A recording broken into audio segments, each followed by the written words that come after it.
So I'm trying to understand this a little bit, and I'm wondering if you guys can help me at all. Because I think I've worked myself into like a little bit of a, not like a pickle is not the right word, but like a brain loop. And so I'm trying to think about this because I'm trying to think about it in my own company terms and stuff of the like. The company I work for, not my personal company. And what I've started to realize is like since Vanguard and BlackRock and State Street own so much of these companies, it's likely them that ends up electing the board members. And so when a company's board is this thinking a certain way or sitting a certain way or trying to lead the company in a certain way, which is obvious because everybody's been trying to move their companies into ESG for good reasons and sometimes for, I'd say, overly political reasons. But when you think about it, like I work in oil and gas, right? So I think about this a little bit.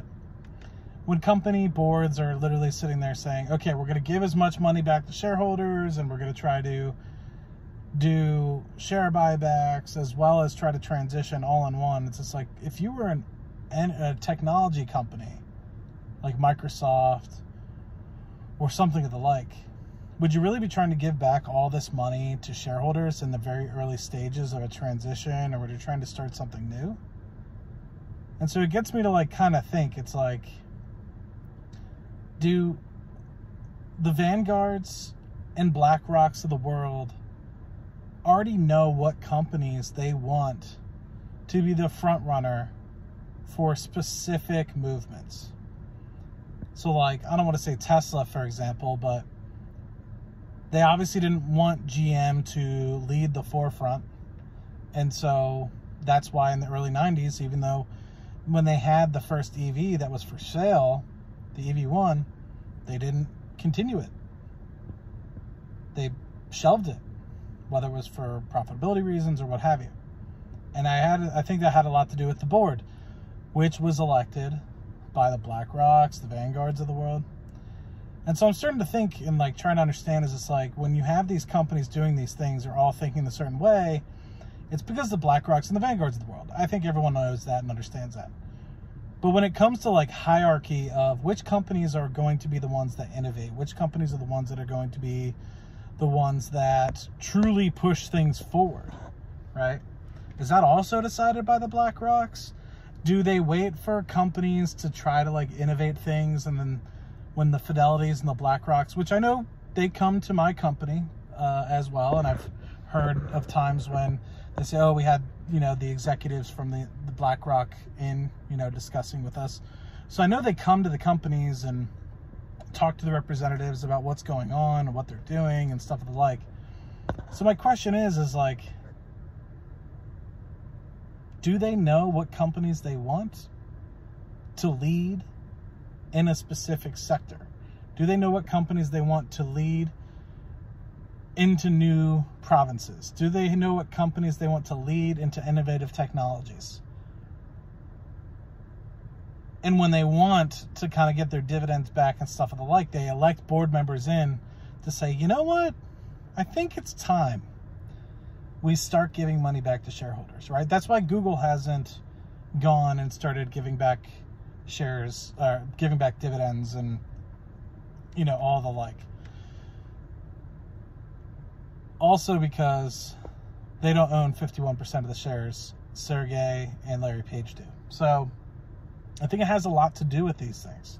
Like, the board obviously controls a lot, but the board is elected by the shareholders. The majority of shareholders or shares are owned by the BlackRocks and Vanguards of the world. Think of all the money you have in SPY or these ETFs or index funds. That basically allows the BlackRock and Vanguards of the world to control ownership of your shares and vote whoever they want in. So I'm just thinking about it. I'm not articulating it well. I'm not. But when companies like, for example, the oil and gas companies that I see, a lot of them are trying to advance towards the energy transition, but they're still giving so much back to shareholders and dividends.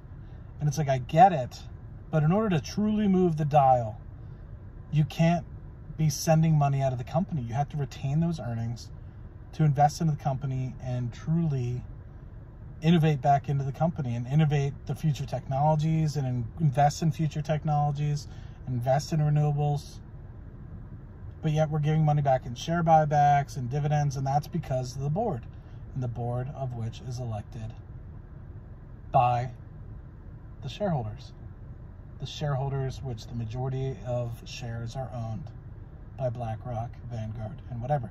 But then you'll have these other companies in the renewable space specifically that aren't giving much dividends, investing a lot of their money into renewables. So it's an interesting sort of thought process, and it kind of gets me into this like pretzel mind where it's like, well, how come the board hasn't forced them to do all these share buybacks and dividends and raise the dividends? Do they just not have a new hip ESG focused board?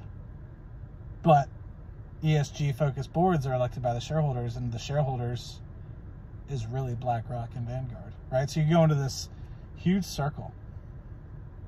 I'm curious what you guys think down below. I might have to delete this video.